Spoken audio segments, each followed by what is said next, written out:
Good evening. Welcome to the Joplin Schools Board of Education regular session, May 24th, 2022. Roll call, please, Pat. Derek Ander. Present. Donnie Greenlee. Here. David Weaver. Here. John Hurt. Present. Riley Hartwell. Here. Brent Jordan. Present. And Jeff Cook. Present. Please stand and join me in the Pledge of Allegiance. I pledge allegiance to the flag of the United States of America and to the republic for which it stands, one nation under God, indivisible, with liberty and justice for all. Thank you. Okay. At this point, I'd like to have a motion to approve the agenda with the addition of board reports for the Board of Education Policy Committee and Safety Committees in their respective places under C1, A, 2, and 3. So moved. Thank you. Second. All right. Motion by Derek, second by Riley. Please vote. Yes. Yes. Yes. Yes. Yes. Yes. Yes, that passes. Thank you. All right. First up, we've got the board president's report. We've got some celebrations. We'd like to start off on a high note. So first up, we've got our own golden apples. I think Eric is going that way. All right, so we got two golden apple winners, Erica Doning, Irving Elementary K through 2, and Darren Morgan, South Middle School, grades 6 through 8.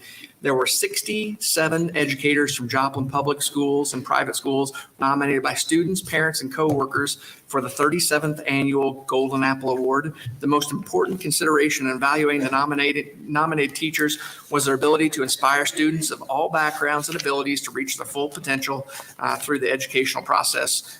Two Joplin Schools educators brought home the acclaimed Golden Apple. That's Erica and Darren. Congratulations, guys. Yes. All right. Next up, off to a great art. Students at Joplin High School have a wide variety of opportunities to explore and develop their artistic talents. This creative group of students was honored this spring at the Central Ozark Conference Competitive Art Show and the Jhs Art Awards Show. So here's some Sydney Walker, 12th grade, Jenna Lee Dunn, also 12th. A couple of their works. There's Riley Cooper. She's a junior. Leighton Coates as a senior. Gabby Gopfert, senior. Anthony Fry, a senior. Next group is Adeline Dunn, a sophomore. Karina Hendricks, a senior. Kane Butcher, a junior. And Jenna Shady, a sophomore. One more set, Morgan Shepard, a senior, Sam Jasinski, a sophomore, and Genevieve Hurd. I think that name sounds familiar at 10th grade. So congratulations to all of them and to John's daughter. Good job. Next up, this is something that we started back a couple years ago. This was the Back to the Beginning. So the 2022 Joplin High School seniors took one last reflective bus ride back to their elementary schools where they were met with cheers, hugs, high fives, and congratulations for earning their esteemed caps and gowns. So in this, the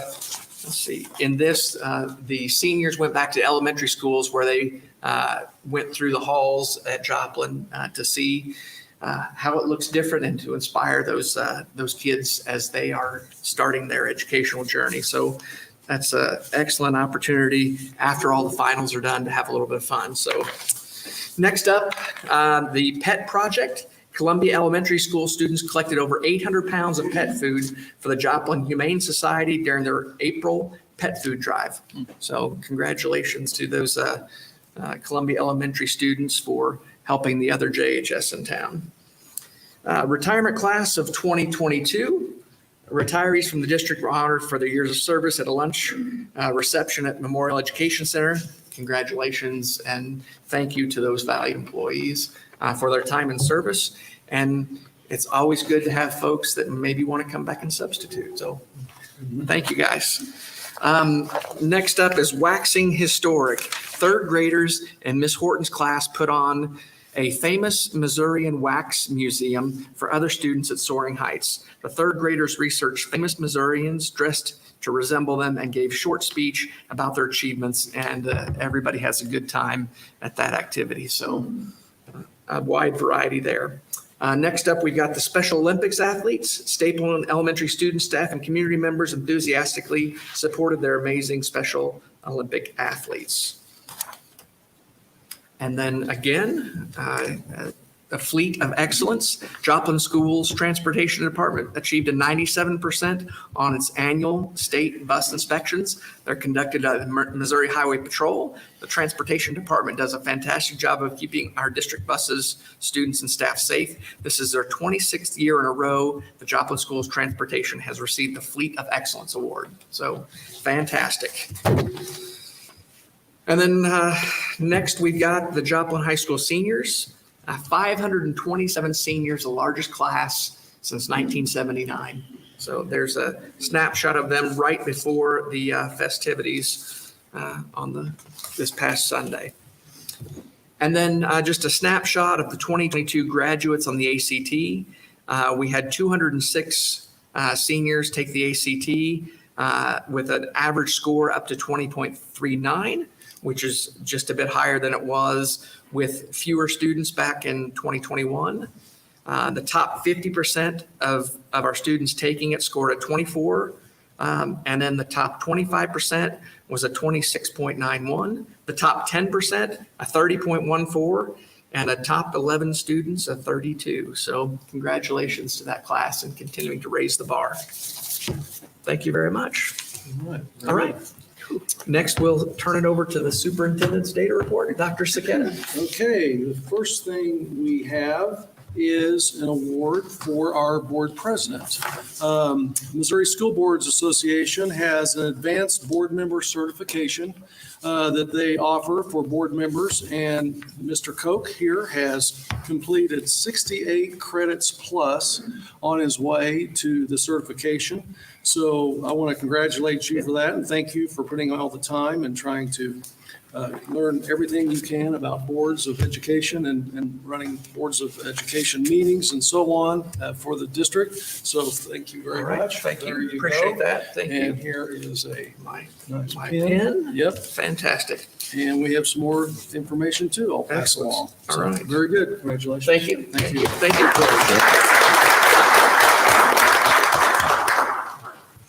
Okay, and next we have Joplin Schools Foundation Presentation and Annual Awards. I believe Gloria Turner's here.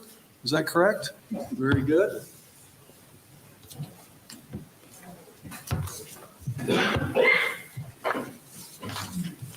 I feel privileged to be here tonight to honor two of our staff members in the school. I'm not sure who either of them is here. I guess I'll take their checks home with me. But a few years ago, Fred and Virginia Last family wanted to do something for the schools in a way of honoring teachers, outstanding teachers. And they established an endowment with the Joplin Schools Foundation. And so for several years, in conjunction with the staff and the administration staff, a teacher has been chosen as an outstanding teacher. And this year's award goes to Julie Pagan, who is at Soaring Heights. Julie, if you would come forward, please. We're honored to present you with a $500 check.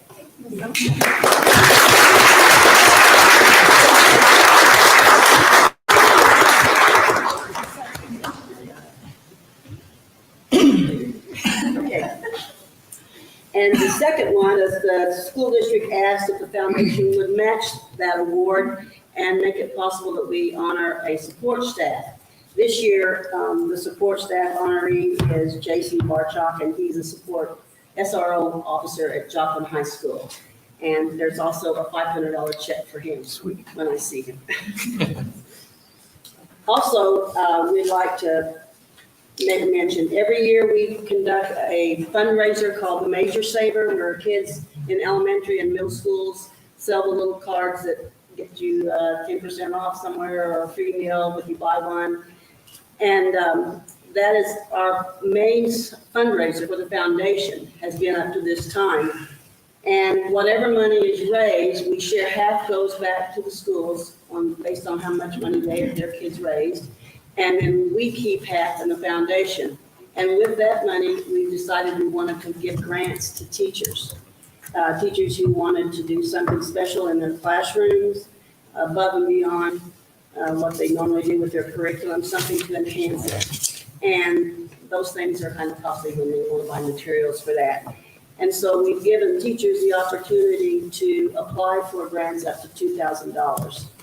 And this year, we had not as many people apply for them, but some really good science projects and early childhood projects. And the winners of those are here tonight, and I'd like them to stand as I call their name. From North Middle School, we have Michelle Frisky, Kathleen Rivers, and Tara Marty, sorry, appreciate it. Okay, and from early childhood, Carrie Webster, and Misty Clark. And then we also have Megan Olson from North, if I didn't mention that. Thank you all for applying.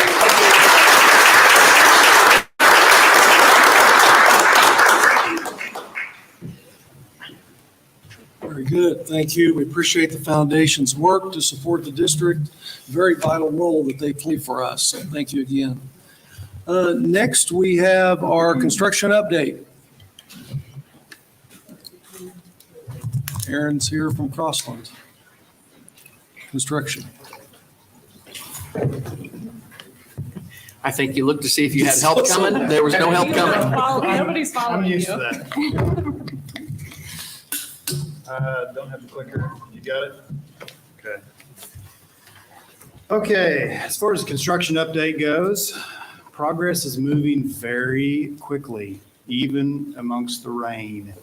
So site grading, site concrete, if you've driven from south to north, go over the viaduct, you can see a lot of action going on the south side.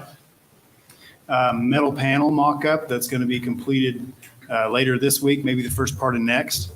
We're installing all of the door frames, exterior brick installation. Also, if you're traveling from south to north, you can see that main corner, visible corner, completed masonry-wise, and I love the color of brick and stone. The combination looks awesome, and I think it's timeless. So lasts for years and years and years. Canopy. So the canopy bench seats are being installed right now. The canopy is all completed with the exception of the metal panels. The gym and the commons roof, it's being roofed right now. Exterior wall framing and drywall is, I would say, 95% complete. Interior framing, I would say it's closer to 90% complete. We've actually started drywall in area B already. I would say 95% of the waterproofing on the exterior of the building is complete. Window systems, about 60% complete. And then masonry, we've just gotten started basically on the roof levels, but I would say it's 25% complete right now. So running through the photos, you can see from the north looking south of the gym. There's the canopy complete. Lots of angles there, very architectural. Looks great. You can see the splayed windows at some of the openings. Pretty neat feature. There's the bus loop radius in the front. That's from the east looking west. Of course, down to Murphy there. There is the completed corner. As you can see, very, very good looking. Yeah. Mason is doing an excellent job. That's on the back side, so it's where the playground area is. He's just begun all the cast stone on the bottom and be working his way up on those walls. It's the back side of the storm shelter. That is the corner of the gym, back corner of the gym area. And wrapping around. Should be going inside now. Lots of stud work on the inside. A lot of MEPs, that's mechanical, electrical, and plumbing. They are very close to being completed. Lots of view from inside of the gym commons area. It's a great view. If anyone hasn't stopped by and gone up to the second floor, there is not a bad window in the place. Everyone on the second floor is going to have great views. Some installation of water lines and ductwork down the main hallways.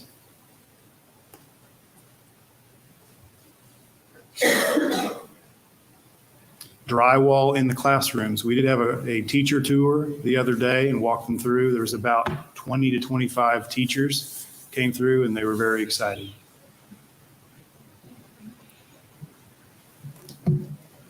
Here's my backup. It won't leave you up here all. Any questions about Dover for me? Is the completion schedule, are you still on the timeline? We are still on the timeline, a couple weeks ahead of schedule right now. Okay, great.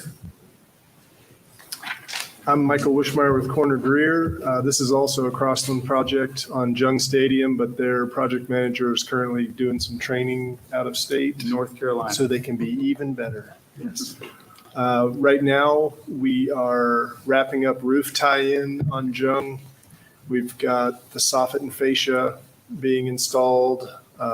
Crossland's people are installing some handrail along the new handicap lift steps, which you'll see in some of the pictures coming up.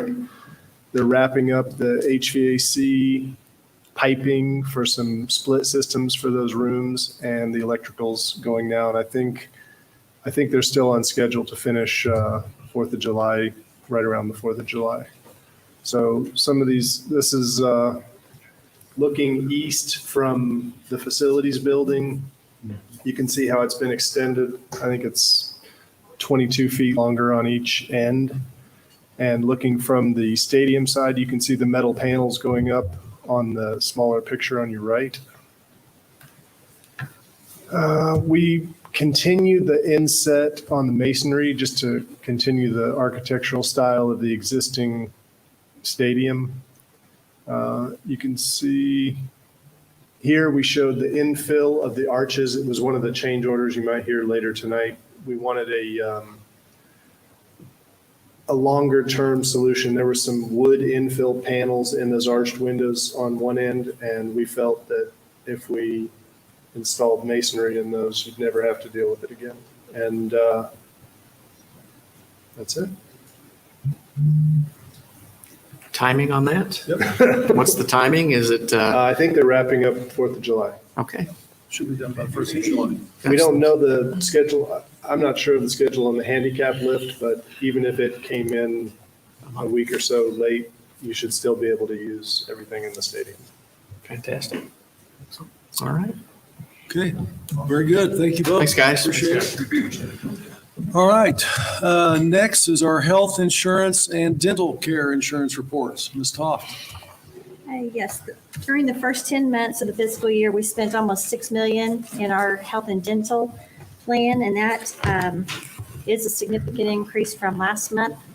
Eric, if you'd go to the third page there, the expenditures for the month of April were $930,742, which is very high month. We did have high, like 3 or 4 high claims. It was over almost 260,000. We have a couple of more high claims that are coming through in the month of May that are around 112,000 that we've seen so far. So it is, as we said, it's a lot bigger month than what we're normally used to. We have been in talks. We're doing our HPAC committee with Jamie Brummett and talks. We haven't had an increase in insurance for the last 4 years, which is pretty unheard of in this day and age. So we are looking that there could be a possibility of that coming for the renewal in October. I would add, Shelley, I think when we met with them, that was actually a decrease. The Yes. first time that we did go with them, so you might look at 5 years, but we're going into the 5th year.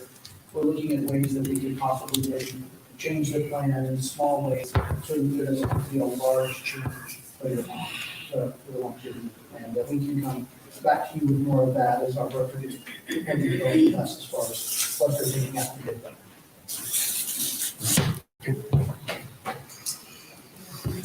Okay. Okay. Thank you. And then the financial statement,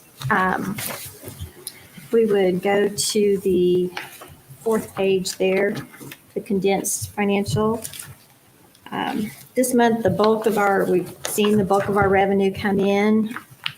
And the expenditures, they look like, for some of you that are new, we have, the teachers are paid over 12 months. So the teachers will continue to get paid through July and August, but we will expense those in the month of June.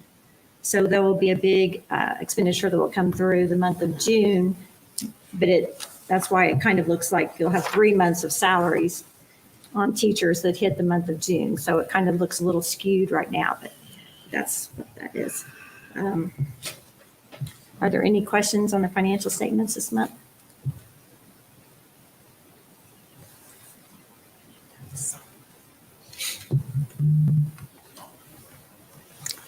Looks good. We'll come back to it in a little bit. Thank you. All right, next up, we've got public comments. We do have one tonight. Tammy Lynn, Katie. Tammy Lynn, if you'd come up to the podium, I'll read you the little note here.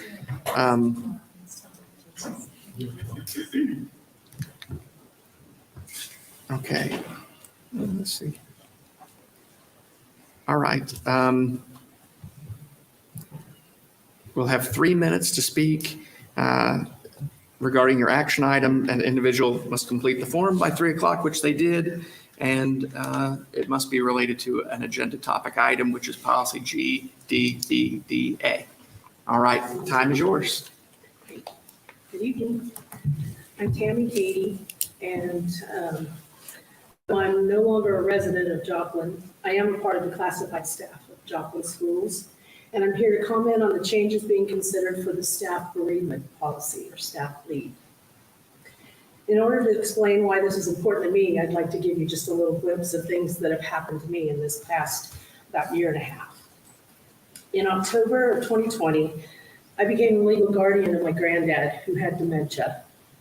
When my dad had surgery, received a terminal cancer diagnosis, and was no longer able to maintain the responsibility for my granddad, it became mine. At that juncture, I was also caregiver for my dad, as well as my mom, who was homebound from arthritis and other ailments. Keep in mind that I was also working full-time. My granddad passed away soon after in February of 2021. With the help of hospice, home health professionals, and especially my family and friends who volunteer regularly, we managed through keeping my dad supported and comfortable until he passed in July of 2021.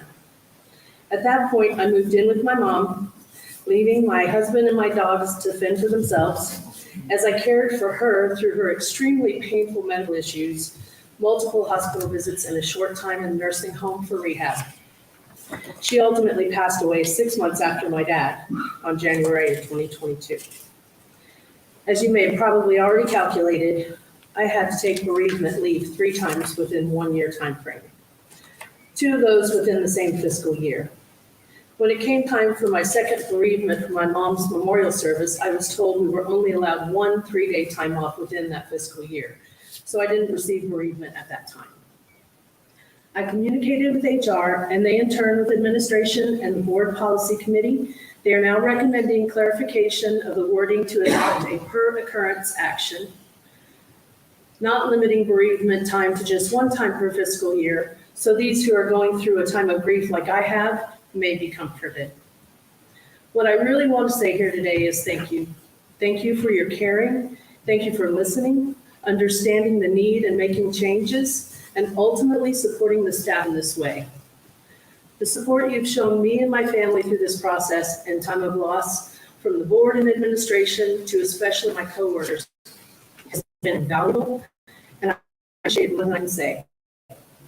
Thank you for allowing me this time to share and for your consideration. Thank you, Tammy Lynn. Thank you. All right. Next up, I'm going to add the committee reports that we had amended. So policy committee first. Someone have a report on the policy committee? I can start anyway if you have something that you want to add. So we have 4 policies that we met on during our last meeting. Most of them deals with the new some of the new legislation coming down, I think 3 of the 4. And so, we met on those and discussed those. And then there's another that actually 2 that we sent off some revisions to MSBA. We got those back. So there's 4 new policies for first reading. I know Justin will tack some of those later this evening. I think item number 15. So. Okay. All right. Been busy. Thank you. And then the safety committee. Okay. We went over in safety committee, we went through a couple of items that the board has already discussed and voted on, being updated cameras at JHS and the crosswalk run along 20th, just getting updates on that. We discussed the April risk management committee, what had been reported from them, what they had seen as far as injuries around the school district. Got an update on the tornado safe rooms preparedness for this year, CPR training for high school staff and students, and then discussed with Jim Houchell the safety and security goals. No recommendations for the board at this time. Okay. Fantastic. Thank you. Okay. Next up, we've got the consent agenda. Be happy to entertain a motion to approve. All right. Thank you, Derek. Second? Thank you, David. It's been moved and seconded that we approve the safety agenda as presented. Discussion? Please vote. Yes. Yes. Yes. Yes. Yes. Yes. All right, that motion passes. Thank you. Then we got the regular agenda. First up, a couple change orders for the press box. Okay, here comes Dave Pettit.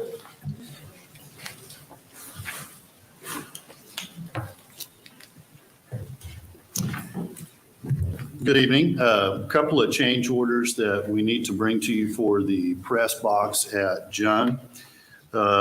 Change order number 002 consists of infilling the arches, which Wishmeyer explained to you just a while ago in the pictures, so that we could have a long-term solution to that with the masonry infill. We also needed to add flooring to once the original floor that was there, and we poured the new concrete. The original floor from the 1930s pour was a little uneven. So through all that, we're going to change, instead of sealing the concrete within the corridor walkway, we're going to add carpet to that, which will also then match the existing, which will be in each one of those press box areas. The third thing is updating the IT after design and actual looking at with the Jet 14 HD TV. There were some upgrades that needed to be taken care of to bring the amount of IT infrastructure that we needed to add to that. And then the last thing is where the chairlift is going, that intermediate steps were placed, and in meeting with the fire marshal, they were concerned with since we had handrails within the rest of the stadium, that we add those handrails, and so that comes there together for a total of $14,116.23 for change order 002. And then change order 003, the perimeter soffit and fascia for the entire facility was scheduled to be plywood, which would consist of upkeep and painting. And if you've looked at the backside of that stadium, it takes a special articulating boom lift to get up that high, which would add to our maintenance over the cost and the lifespan of the building. So we are asking that metal soffit and fascia be allotted to be placed on that. So that will reduce our maintenance reliability and also help with the longevity of the project. And that comes at a total of $13,891.08. I make a motion that we approve as presented. All right. I'll second. Motion by Derek, second by Brent. Any discussion? The other thing, the safety liability, Correct. maybe better. Yes. So Dave, we've had a number of change orders related to this over the last couple of meetings. You know what the total dollar is of the change orders we've had related to this? Of the change orders on the press box, I don't have that currently right in front of me for the total for that, but I can get you that information. Yeah, I think it's important that we call out, hey, we agreed to this amount. And because of this, that, and the other thing, it's continued to creep up, but Sure. we should communicate what it has become. I think the idea of putting the metal fascia instead of the wood, that's the right thing to do long-term. To understand the cost difference and what the break even is, that's something we should know. But I would imagine each time you'd have to go back and do that with the boom truck and the safety, it's going to cost a couple $1,000s to have to do that, right? Right. So it's really the right investment to make, but we should share that with the board. So we know, like, hey, look, we're doing this, we're spending a little bit now, but there's a value back on the other side. Be happy to do that. That was just my comments. Did we have any contingencies on this up front? I believe. Yeah, the I contingency believe was- we're $7,700 over the original number with the extra things that we were adding tonight, excluding the soffit. And the soffit's another 13,000. So we're $7,700 over the original budget. Including what's on here tonight? Not the soffit, though. Not the soffit, though. The soffit's an additional. Right. To the, So it's 20 grand. yeah, 20 grand over. yeah, What's the cost of the whole project? 770,000 in that range. I think considering what we've done, that's 4%. kind of a drop in the Yeah. bucket, and especially things that need to be done. The biggest concern is the boom. Yeah. When we discuss that, because of the safety, not everybody can get on and be comfortable on those things at night. Right. And I agree with John. I mean, we need to make sure we capture it. That way, when we do our next project, we have got an idea what the actuals have been running. So, okay. Any other questions? All right, please vote. Yes. Yes. Yes. Yes. Yes. Yes. Yes. Okay, the motion passes. Thank you. Okay, change order for Dover Hill Elementary. The original design called for, we have some wood slat ceiling that's being installed in a couple of 3 different places in that building. The original light was supposed to be an H.E. Williams product.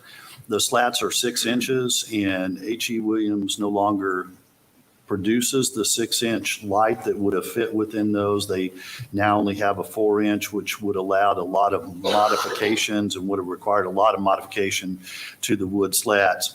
So a solution was sought out going with another company that has a 6-inch light that would fit in there without any issue. And that will come as a change order to make that change in that light fixture of $8,444.42. I make a motion that we approve as presented. All right, motion by Derek, Second. second by Donnie. All right, discussion. Okay. So the new company, the new lighting company, that would be something that we can get in the future if we have issues with the fixture? Yes, it's a fairly common company that we would be able to do business with that works closely with the company who, I believe it's Armstrong, that supplies the slat ceiling. And so should be able to get those if we would need to replace fixtures in the future. And just one other question, the price difference from the H.E. Williams to this, were they pretty comparable or? I Or have. was that 84? It's an $8,444 difference between the designated H.E. Williams light that we thought we were going to get and was designed for, and this new from Fine Light. I think another element that was shared was if we went with the 4-inch, the slats that would have to be cut, the warranty would be voided on the ceiling. Correct. So we're avoiding the voiding of the warranty As well as a lot of labor and the aesthetics of how that would look if we had to modify each one of those slats. How many fixtures is that? Do you know off the top of your head? I don't, let me see if I have that document that gives us the number. Did you say 35? 35? I was going to say 30, but 35. All right, any further questions?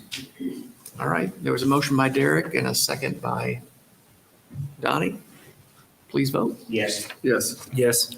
Yes. Yes. Yes. Yes. Okay, motion passes. Thank you, Mr. Pettit. All right, now the big one. Okay.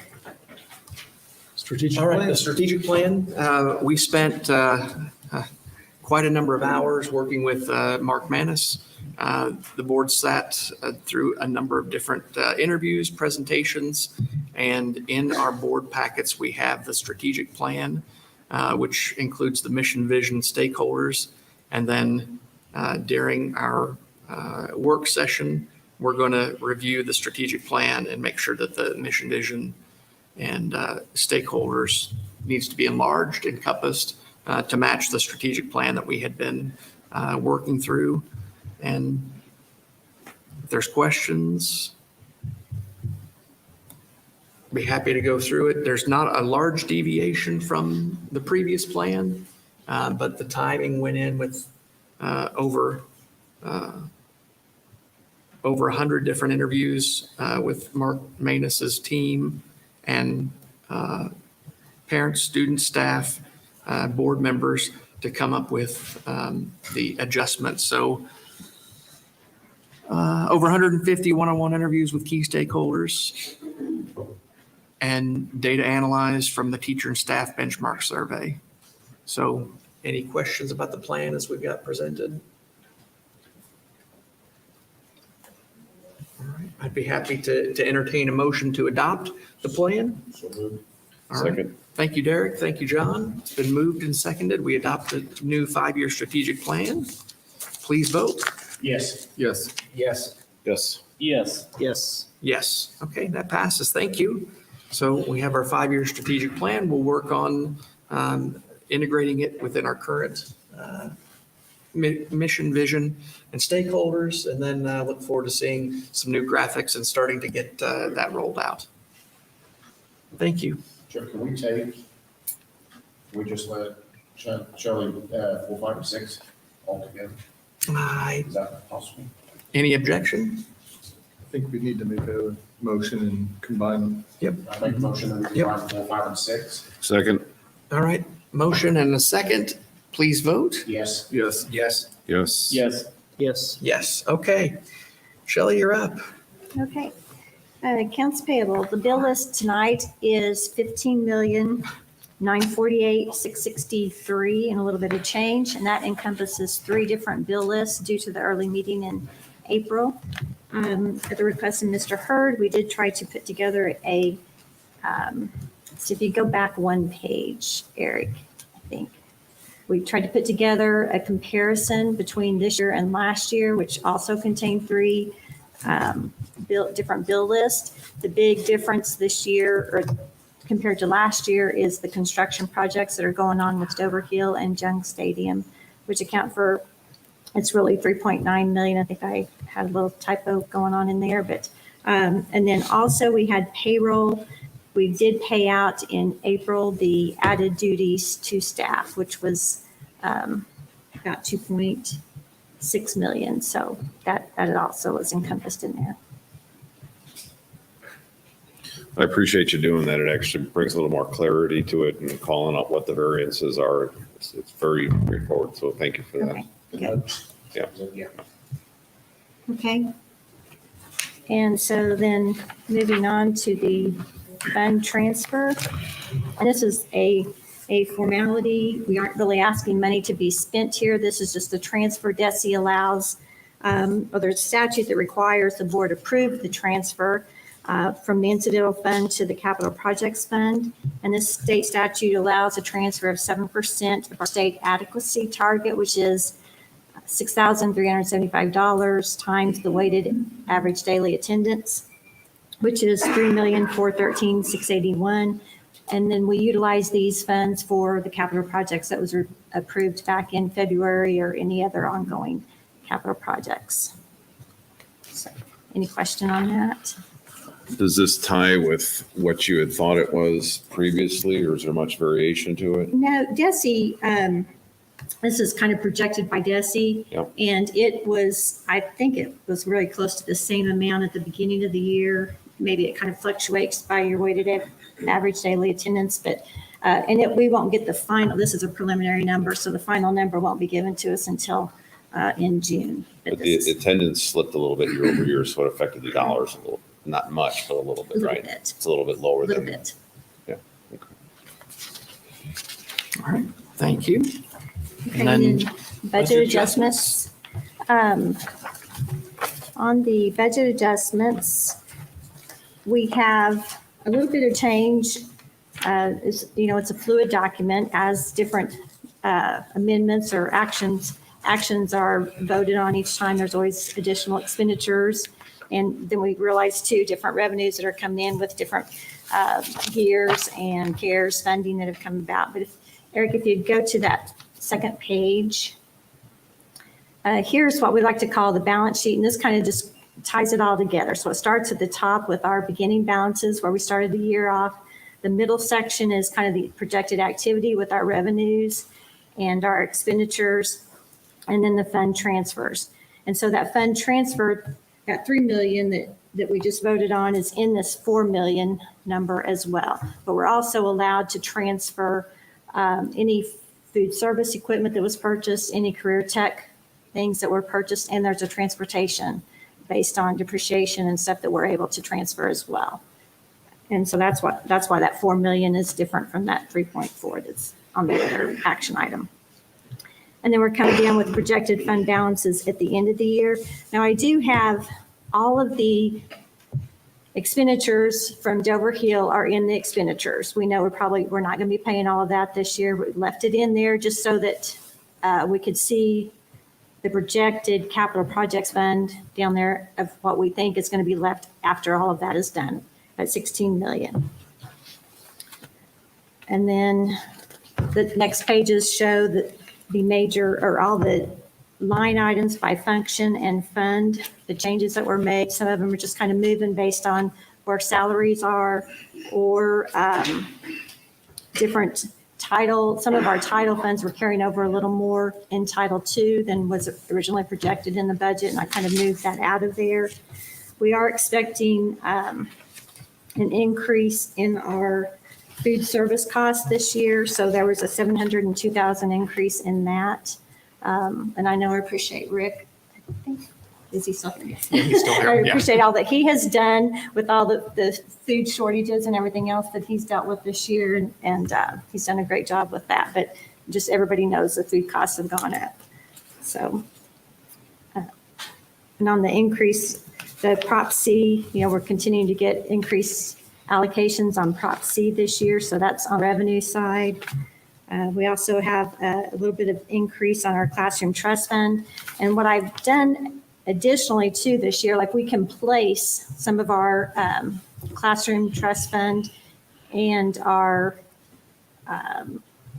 M&M tax and lieu tax and intangible tax in the capital projects fund. Since we had the funds to do so, we've done that as well, which has helped boost up that capital projects fund this year.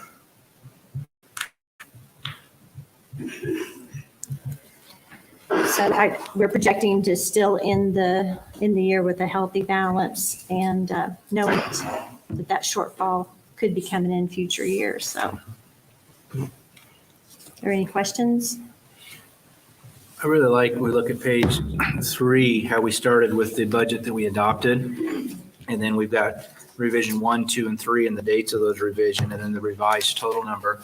I was thinking that would be a neat format for our change orders. If we started with what the original cost was, say, for example, Dover Hill, change order 1 on this date, change order 2. So we see what we started with and where we ended or where we are. And that's what this sheet does. And I like that format.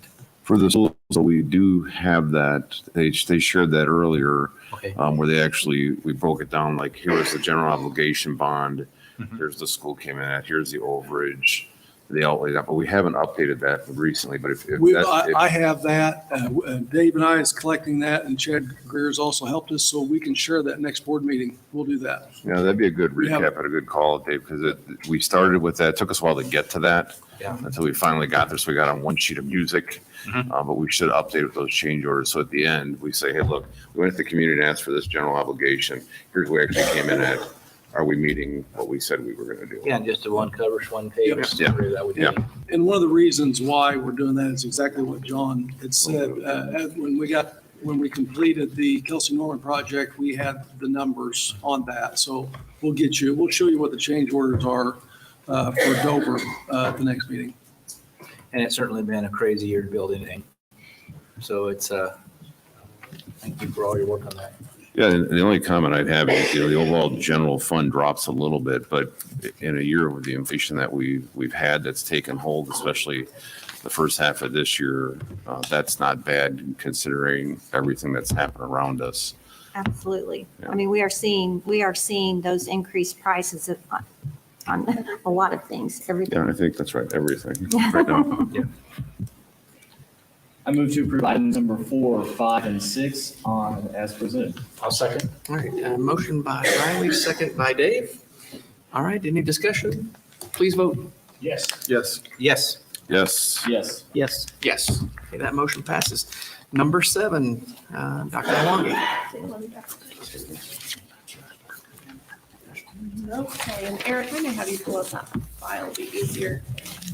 So this is a team effort, but I'll be the one speaking to our recommendation for approval of year 2 of 2 for the staff development opportunity. So just to kind of walk you through, you approved in January for this fiscal year a staff development opportunity. We had a self-paced micro-credential for our certified. And then our classified, for a quick turnaround, we utilized our Safe Schools platform as well as some in-person training opportunities for our classified staff. So as we kind of worked through that, we got really good feedback from several of our employees so we could make improvements for this next year. So this evening, what we would be asking is for you to approve year 2 of that plan for the opportunity next school year. So to just give you perspective, I think our participation rate was phenomenal. We had 97% participation rate on certified and classified alike who chose to engage in the opportunity. And over 90%, we did a scale on our micro-credential that asked, was it very valuable, valuable? There was an unsure, like, this is kind of new, I'm not really sure about this yet. And that was a majority of the, probably 6% in that category. So the value that a lot of our employees found of the opportunity was really positive. I will tell you on the certified side, there was a lot of positive feedback. One of our big ones was Canvas basic training. We have a lot of secondary teachers in that. And even our teachers who have been involved in Canvas for a very long time learned a lot of new things. They created sandbox courses. Assignments were very applicable to classroom instruction and what we had going on. We had a writing revolution. We're involved in some writing conversations of a wide variety, but overall the feedback was really positive.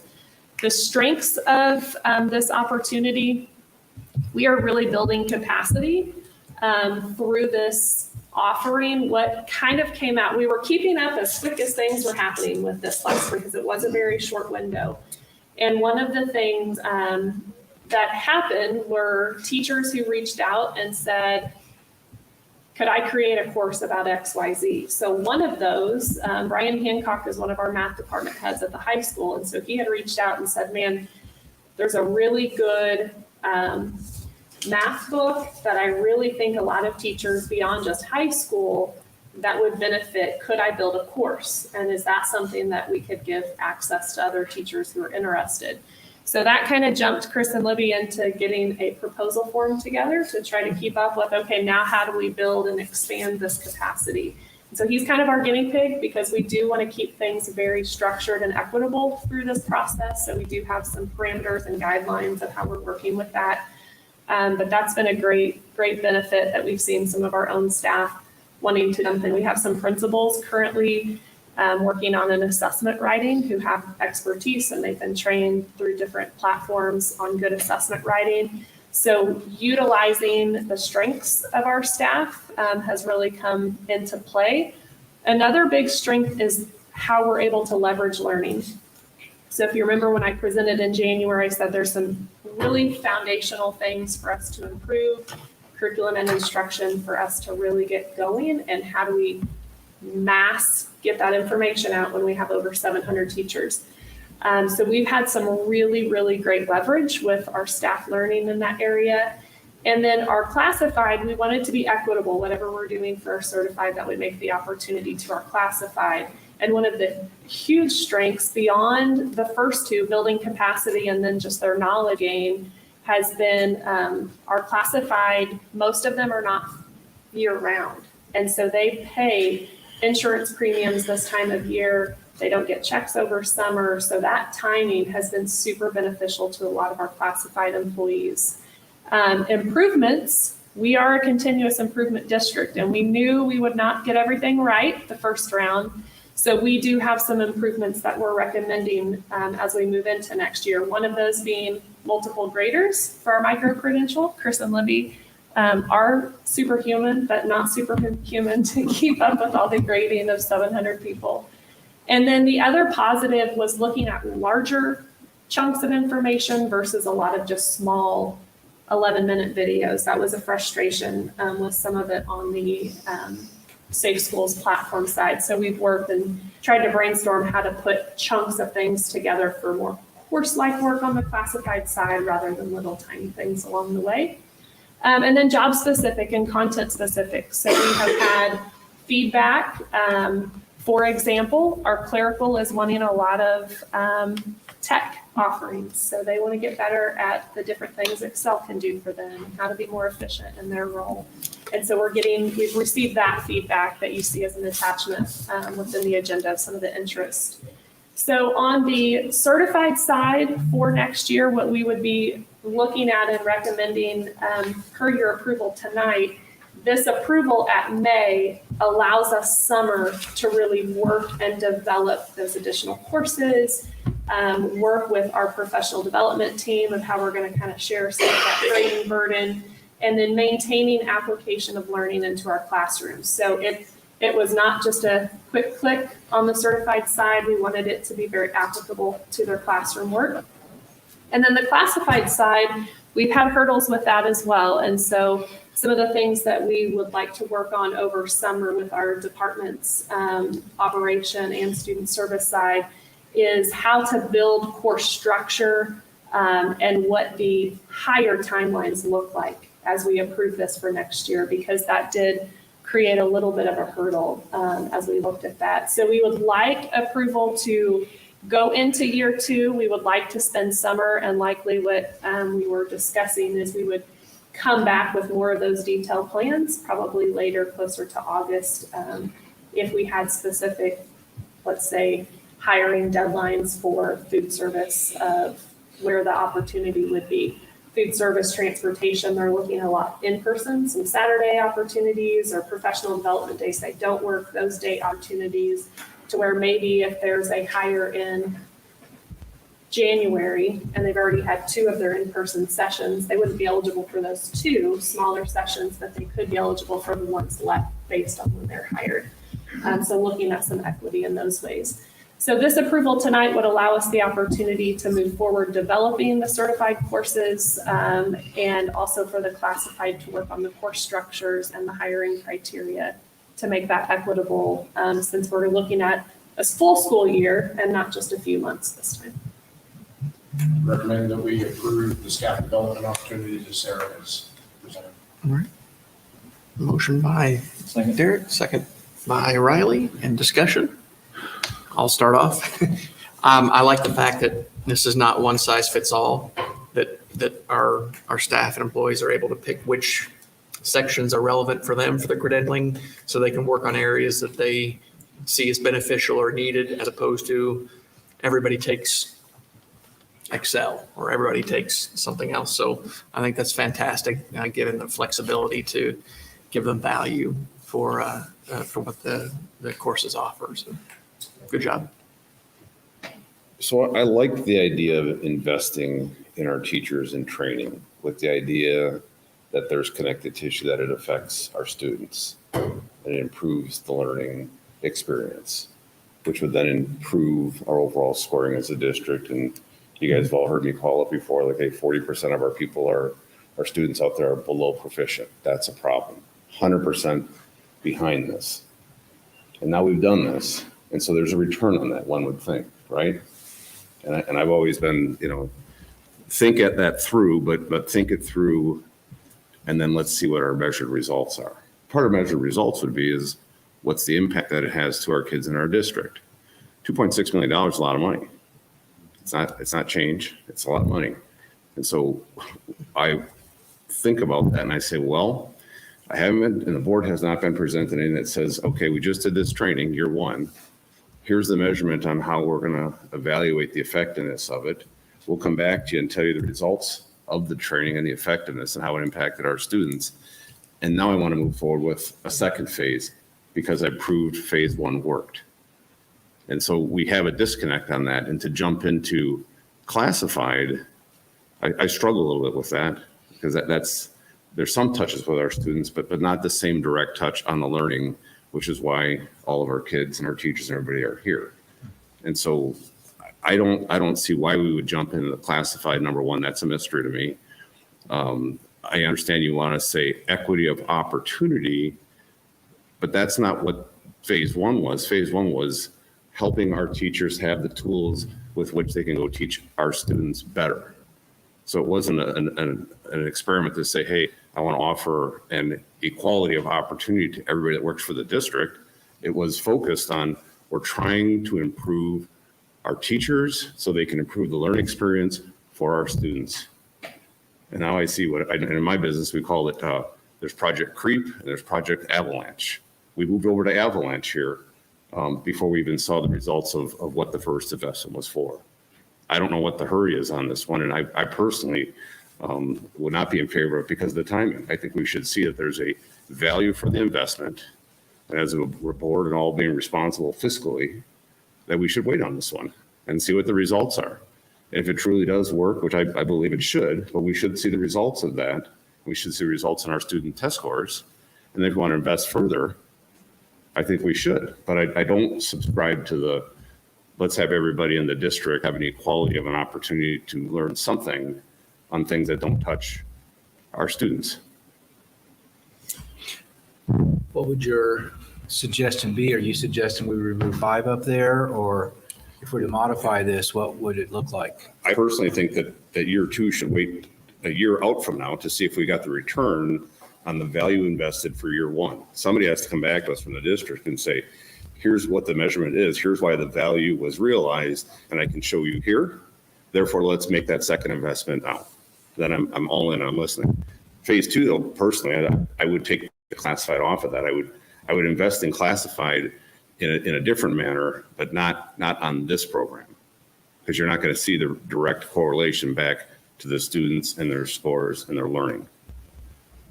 Wouldn't the classified be more directed towards children's safety and specifically about what their jobs are in relation to the school district?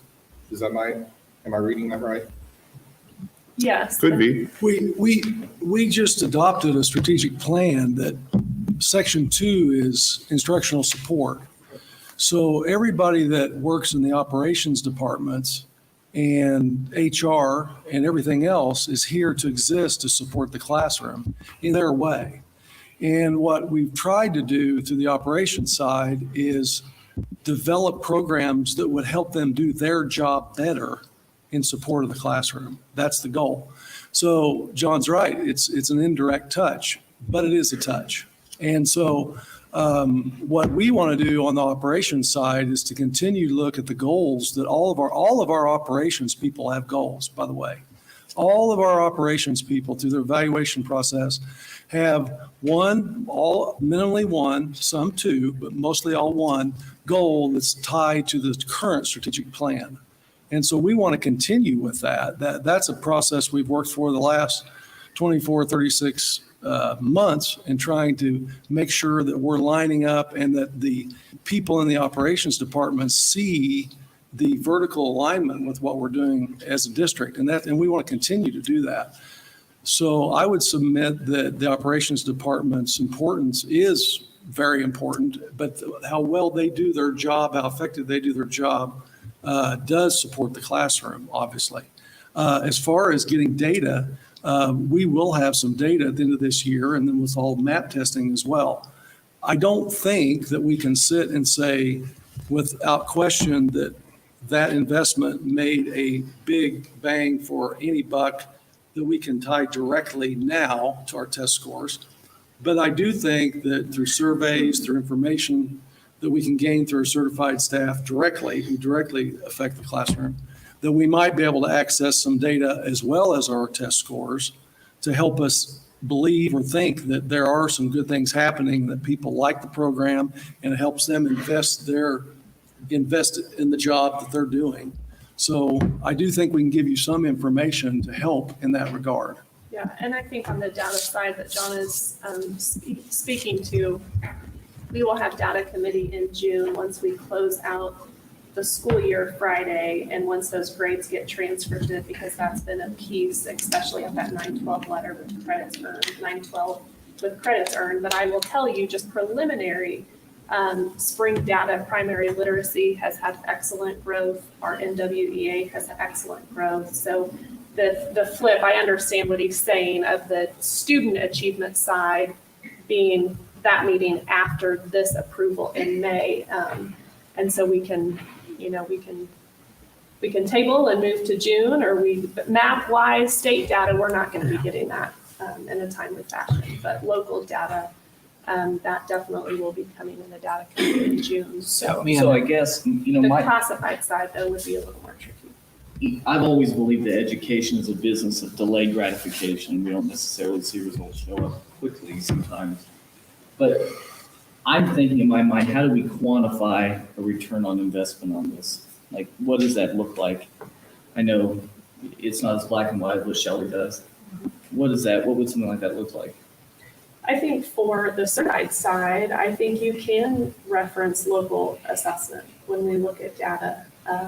I think on, if I just take, for example, the writing course, that's not going to be directly related to an academic achievement because that's tied to curriculum work. And so that micro-credential opportunity is leveraging into content knowledge for us to start building that curriculum as a district and improvements that we want to make. That's harder to quantify because curriculum can be very gray sometimes when you look at that. But as far as really explicit things like a letters opportunity, that can be indirectly tied to something like primary literacy, definitely. Help me to connect the dots on professional development. Is there a certain dollar amount that we're required to spend or a certain amount of our budget that goes to professional development each year? Yeah, so the 1% professional development is not part of this opportunity. This opportunity came from last year when we were finding a way to provide an extra duty incentive to our employees. We couldn't give incentives per audit. And so we were looking for ways to really maximize how to provide an extra duty pay, but also leverage learning and really leverage the opportunity. We went with the classified and certified as total with that opportunity. But the 1% PD that I believe you're referencing, that lives more in buildings all have an allocation to that, and they build a professional development plan every year. For example, if they have particular focuses like BIS training for their teachers to do some behavior training, they pay for that out of our 1% budget. And every building has an allocation to that one. And I guess my question was if that 1% was part of this, and are we trying to allocate that over the year? But you're saying this is not, this is. This has been. I think that if I may, we started this because of the difficulty that all of the teachers were in fact, they were going through as it was still, is it COVID, is it not, is it COVID, is it not? And we were looking for a way of how do you say thank you to a way, how do you help them a little bit? And as I say, we couldn't just cut checks to people. So this is one of those ways to, hey, how do you help with development while also offering that piece of comp? I think it was all right spirited to align with that. And that was year one. And that's right. I come back to kind of Riley's point there. It's like, look, Sarah, you and I sit with the data side of it is, why don't we wait till we have the results? This is where you specialize. Come back to the board and say, hey, this is the data criteria we used, and this is why this is some of the improvement we saw. And based on that, what does the board think about funding a year two of this? It seems like that is in sequence a little bit better than just jumping onto year two before we see any results for year one. So do we want to table this until our June meeting? Well, I would say from those I've spoken with in terms of the classified side of this, I think it's unfair to say those people don't touch our students, because I just came from, on earlier in the week, and you went last week, to Beacon, and we see pairs, we see people who aren't necessarily certified staff, who obviously have a very, very direct impact on our kids. And our pairs are able to do that, and they're not babysitters, they support our teachers in a very, very, very important way. So in terms of the classified staff, I think that's really important, but from what I've heard from them is they felt that the PD was very meaningful to them in de-escalating situations or working through things that they weren't necessarily quite sure how to maybe in the past. So for me, I guess I have a different perspective in the sense that there was some pretty important things that came out of this. And I agree with you that we need to be looking at ways to quantify our return on investment. When we invest in people, they invest in others. But I do think it's important that we keep our classified staff involved in this. Yeah, and the votes you mentioned, absolutely. They're touching those kids all day long and have great impact with them. I wasn't referring to that group of them. No, I do, but they are classified staff. Yeah, So that's why. right. Yeah, Right, yeah. and I would That's- say you brought I up, missed that one. My only. you brought up No, right. de-escalation, something that probably we would not have thought about if we wouldn't have asked for staff feedback. Our clerical asked for de-escalation. And if you think about a classified clerical position, they do deal with students where a principal or a counselor may not be right there all the time. So that was part of the feedback from our clerical, is they would like some opportunity through this. It's not a typical thing that you think of, like the tech side or some of the tech training, but that was one that came up for an example through that process. When we look at this opportunity for tonight, you will notice language year 2 of 2. So this, when we talk certified and classified, looking at a year 2 out of 2, from that opportunity, I think we're going to have a heavy look at what this looks like moving forward, definitely. But from the opportunities that we've been given through the year 1 and the feedback that Riley's mentioned that we've got through surveys, the appetite is there to look at a year 2, whether we do it now, whether we do it June. It's just going to be a matter of what that looks like on our end as far as operations and learning service side of getting those things developed. But I'm flexible. I think the challenge is each micro-credential itself needs to then be evaluated. What's the value of it? And so an example of the Canvas, if you got a teacher that's saying, hey, I need help with Canvas because I'm spending 15 hours a month in Canvas and they can reduce that to 10, okay, that's 5 more hours of student contact. But you don't know necessarily if that improves their test scores or is spent in other ways that enrich those kids. Yeah, and I think that will be very difficult to quantify depending on the purpose of the opportunity. Yep. So just like letters is really easy for me because that's an early literacy academic tie. The writing course would be different in how I would quantify that because of what the purpose was with that offering. The District Successful 6 is really for the influx of some of our non-trad teachers. We're entering a teacher crisis. We have more and more who just don't have that foundation of knowledge to where we can norm some language as a district. And so one of the other big things that has come up is classroom behavior management, because we also have back to that, I didn't go through a typical teacher track, how we provide that opportunity. So every course has a different purpose based on what our needs are.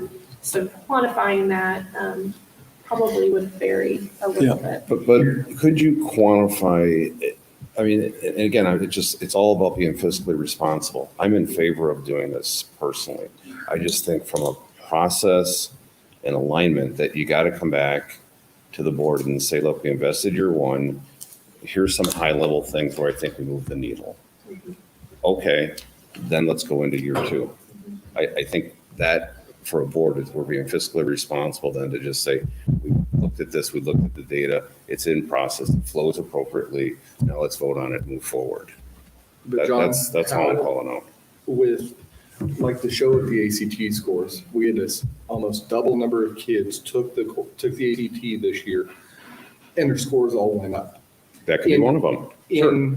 But when you're looking at quantifiability, how are we going to compare some PD that's not quantifiable, where it's?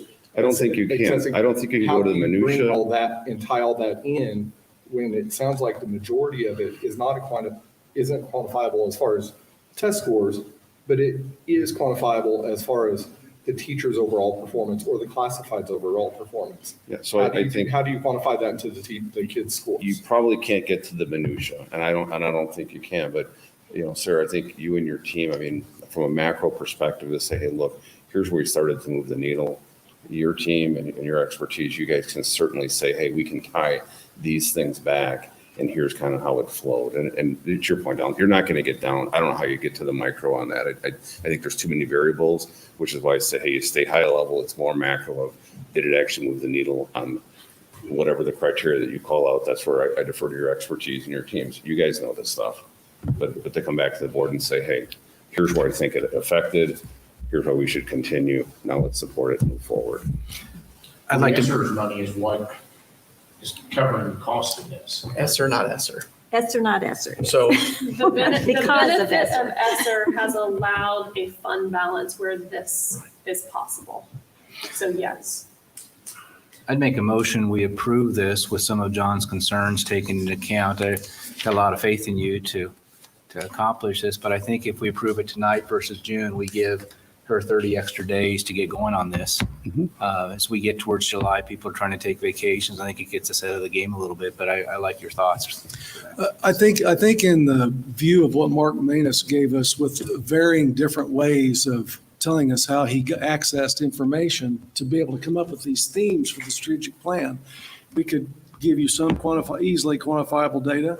We can give you some survey data, and we can give you some firsthand information, anecdotal data from teachers and from operations people in relation to that information could accompany that in a work session or whatever. So let me check and see. So we've got a motion and a second. Do you want to amend his motion that we come back in 30 days with some data to support the action taken? Is that? I'm good with that. That's what you said, right? Second year is going to build on top of the first year. Yeah. So, I mean, Are we able to, but I don't, is that a possible task for you at this point? So we have, we have data that I can bring back in June. It's not, we're going to be making up more stuff to bring you. So the participation rate, the survey of how valuable did you see 90%, yeah. the opportunity, That's pretty- the academic achievement data, we can pull and give some of those numbers for some of the highlight macro pieces of that. From the operations side, we could pull some of the strategic plan goals. So you could pull enough data points together. You feel Yes, yeah. just, I mean, that's on top of your head. I think you just gave us 6, so. Yep. Okay. I apologize, I forgot about your motion. So how do we do this? What's the So problem? he would amend my motion. You would make an amendment, and if you agree with the amendment, then the amendment can I be agree with seconded. the amendment that you made earlier. Okay, if she comes back in 30 days, but it's an overriding motion that would go. So now we vote on the amendment that she comes back in 30 days. Are we approving this tonight? Yes. Okay, my amendment would be to approve it, but to ask her to bring it back so she can get to work on it. I Right. agree to that amendment. Right, okay. So we're going to vote on the amendment first. The amendment that they come back in 30 days and share some data points to support the decision that we're making tonight. So motion by David. Is there a second on the amendment? Second. There's John will second it. Okay.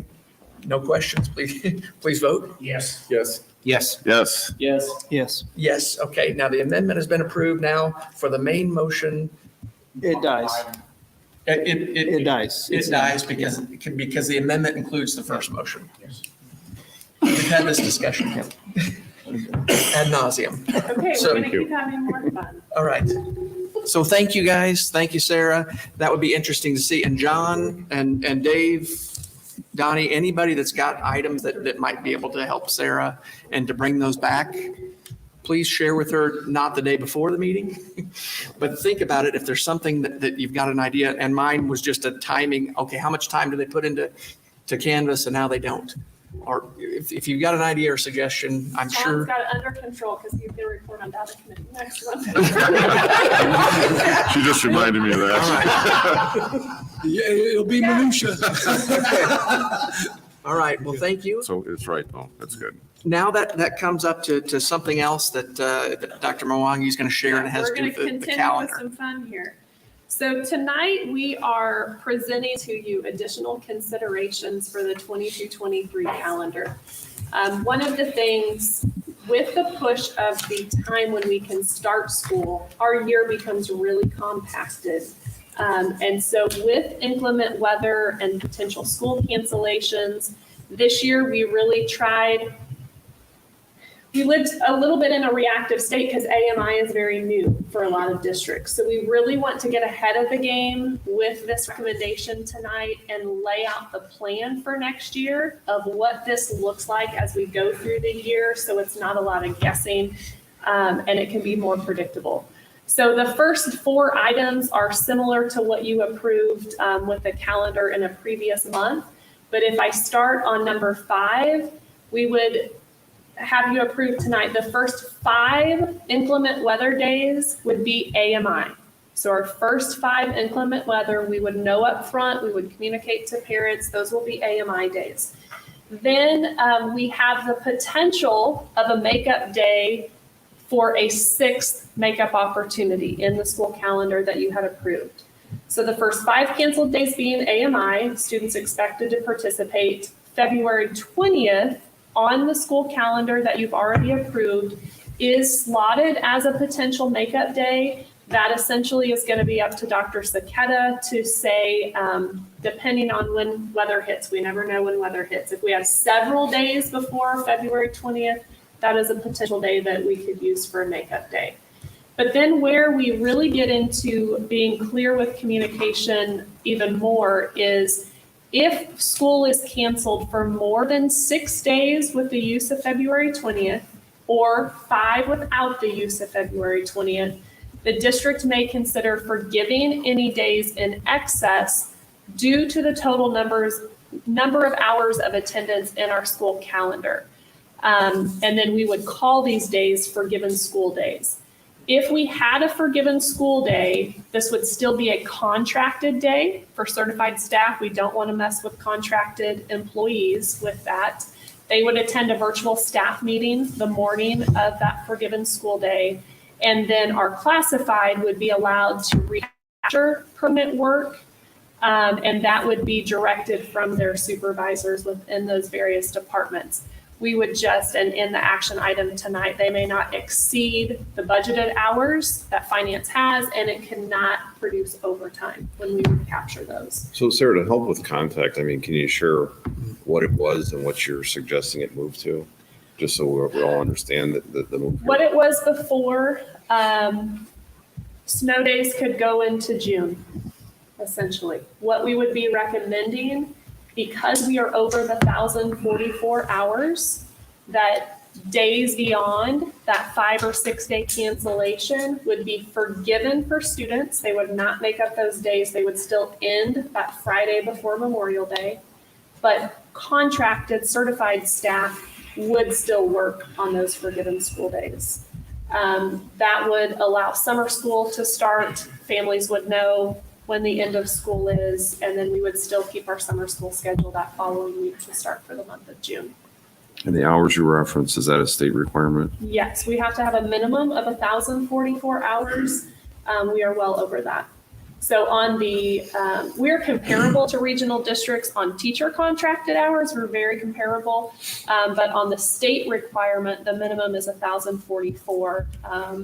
And we would be well over that with this recommendation. Well, I think it's a good thing that you're starting off, you're communicating the expectations, and you're not having to go on Facebook and say, hey, today's an AMI day. Hey, today is this day. That's really the intent was, this goes through the mind of everybody the night before, but if everybody knew what the rules were up front, they would know, okay, I cannot go play in the snow tomorrow because this is an AMI day. There's no anticipation, waiting and seeing, and they're not up at 5 o'clock in the morning trying to see their name because they know it's a work day, a school day, an AMI day. They know. So we may disappoint a few people, but you know what the rules are. And you may have seen, this current school year, it was always a game in our region. What's this district doing or what this district is doing? You saw several districts in our region who canceled school and did not plan on making those days up. They're able to do that because they're well over the 1,044. You also see districts who choose to make those days up, but this would allow us to be upfront with what we plan on doing instead of the waiting and is it AMI, is it not? Do we make it up? Do we not make it up? And it also allows for our classified to have guidance as well when those days. Well, we're glad that you're leading on this. And with that being said, I would move to adopt the draft calendars presented for the 2022-2023 school year. Second. All right. Motion by Riley, second by Donnie. Any? I would just add, I just can't thank you enough for this because this will be the first time that I'm aware of that a teacher will be able to plan ahead for their summer vacation or their second job that they sometimes take. They're going to know, by golly, school ends on this day. And that doesn't happen in other school districts. And I don't know that it's ever happened here. And I'm sure a lot of teachers and just faculty or just any staff member is going to bless you for that. So. The late start's a blessing and a curse.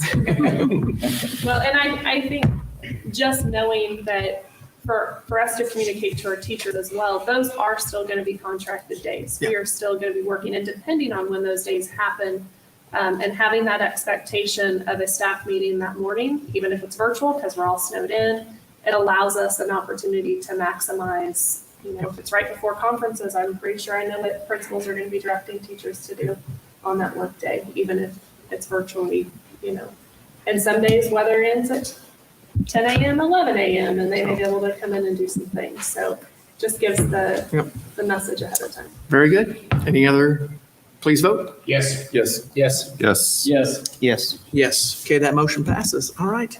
Next up, It's still surprise. me, sorry. I am gonna have Chris come up. Megan was not able to join us tonight, but we've been on an adventure, Voyager. I didn't even plan that. Chris is our coordinator of secondary education, and he has really in the special education world, we don't have necessarily a set curriculum lead for that. And so we've been working with Megan and the department trying to problem solve the best approach for us to move forward with some support in that area. And so I'll let him kind of talk through kind of what we have worked towards to get to this point tonight and how we ended up, started with high school and we ended with middle and high school. So it definitely is a need that they've identified. Yeah, it's been a pretty long process, but essentially we're here just to get your approval on the purchase of Voyager Sophorus Transitional Math Resource. This would be used in grades 6 through 12, so it's an opportunity to have some vertical alignment established and some good conversations. But it's a resource for special education resource courses. So this is to help get more students up to grade level proficiency. We ended up exploring lots of different options to help close some of those achievement gaps that we currently have. We ended up using a placement assessment provided by Voyager Sophorus, and we gave it to 231 students of the current resource courses at JHS as well as the 3 middle schools. So really the data that we found from these placement assessments is that we're going to hopefully with fidelity be able to get these kids where they should a lot faster. That's through just progress monitoring, benchmark assessments provided, and then of course just different intervention strategies. So the approval of this is not just for the resource itself, but it's also for professional development, because that definitely goes hand in hand with the success of this. So we have on the budget, do they have Yeah, it's that? broken down. Okay. It provides 1 day of professional development prior to the beginning of the school year. So they kind of learn the structure and how to actually implement it with success. And we also have PD days intended to be spread throughout the year after benchmark windows. That way they can meet with the Voyager Sopris team and learn what this data tells us, how we use this data, and how we make adjustments to instruction continuing. So And to give you perspective on this started at the high school level, even if they're in a self-contained special education math course, they are still required to take the algebra EOC. And so they are in different math courses, and what we have tried to find, and the one from Voyager that we has been the most beneficial for us to bring to you, builds levels. So there's 3 levels, level 1, level 2, level 3. Level 3 is that intention that they have progressed through a scope and sequence ready for algebra content. And so rather than trying to find different pieces to get kids to that point, this allows us to have a scope and sequence to where even when our middle school came on board, once Megan started seeing this from the special education realm of how those students, and many of them tested in level 1, and level 2 at the middle school level. So we see this as a good scope and sequence where we can provide, maybe they're in a co-taught algebra class after they're able to work through this material, or they could be in an algebra 1A, 1B, or if they even progress to the point where we can get them in a typical algebra 1 class. How many students does this involve district-wide? 230. Well, roughly. for those who ended up taking the assessment, we had 231. We had about 16 kids who did not take the assessment because they were homebound or OSS. That does not include current 5th graders, incoming 6th graders who would benefit from Okay, it. so it's about $130 a student. Your math. I'd like Hear to the make a math. motion that we approve Voyager Sopris Sped Math Resources. All right, motion by John, second by Derek. Any discussion? Please vote. Yes. Yes. Yes. Yes. Yes. Yes. Yes, that motion passes.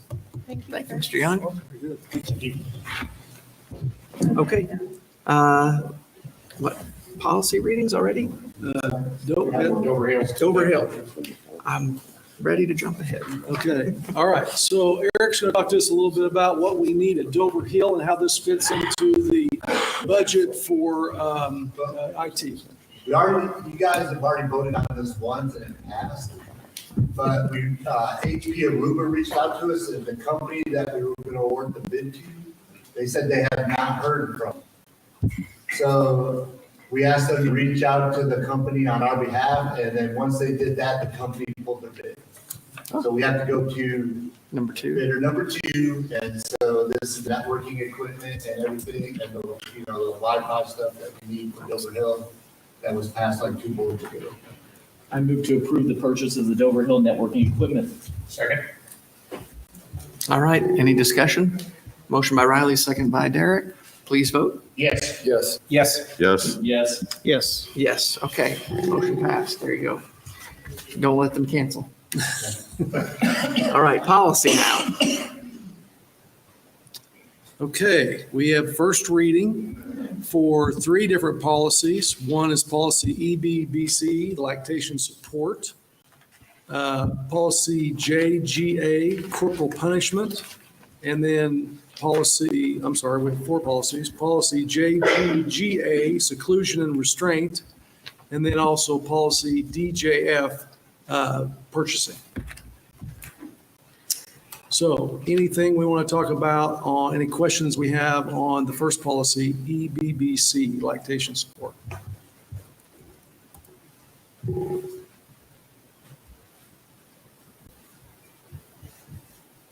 Okay. Policy JGA, corporal punishment, any questions?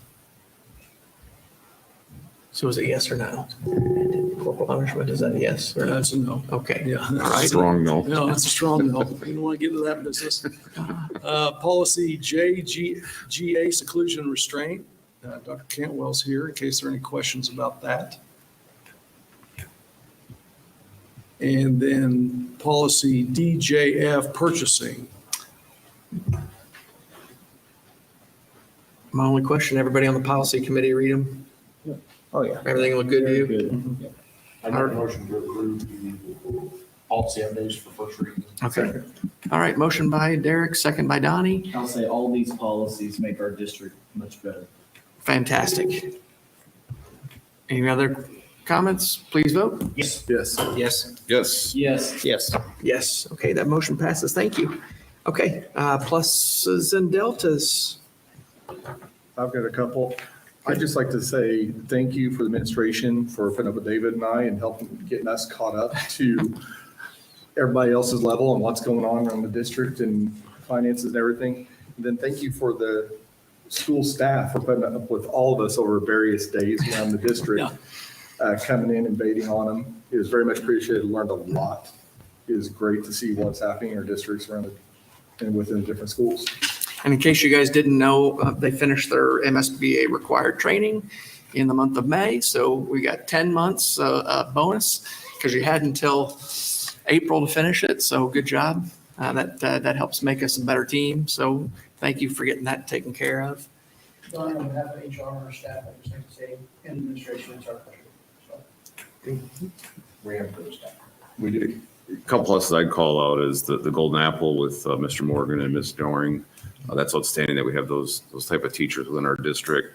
I know Mr. Morgan as a teacher itself, and if you could bottle that kind of passion, dedication, and it's just fantastic. So I'd love to see that from our teachers, and then carry it operationally on the fleet award. That's not easy. 26 years running at 97%. No. Hats off to the team back there on that, because that really says something and keeps our kids safe. So Yes, it does. it's very connected to there. It's great to see that. I agree. Thank you, Justin, and your staff and mechanics for transportation. I too want to say a couple things. Appreciate the building walks that we had with the board that went into all the buildings. I think we all learned a lot in our travels that will help us decision-making. And I think the strategic plan moving forward, the adoption tonight's a big deal to help us guide our path moving forward. And congratulations again on your award. Thank you. Thank you. Go ahead. A couple things. I appreciate the people at Beacon. That was an eye-opening experience to tour that, and to Sean and to Sandra and Megan and the work that they do with that. What a great idea. Appreciate Justin. I've just a tremendous amount of work in this time, so thank you for that. And then for Pat Waldo, thank you for your professionalism and helping us and learn everything. You've been a real blessing in communicating, so thank you to the three of those. All right. One small delta, as we were meeting this morning or this evening, coming into our meeting, we did hear about some activities down in Texas. So we haven't seen anything firsthand news-wise because we've been here, but our thoughts and prayers are there. So share that. All right. Thank you, everybody who wants to do it. Adjourned. Motion to adjourn by Derek, second by John. Please vote. Yes. Yes. Yes. Yes. Yes. Yes. Yes, we're adjourned.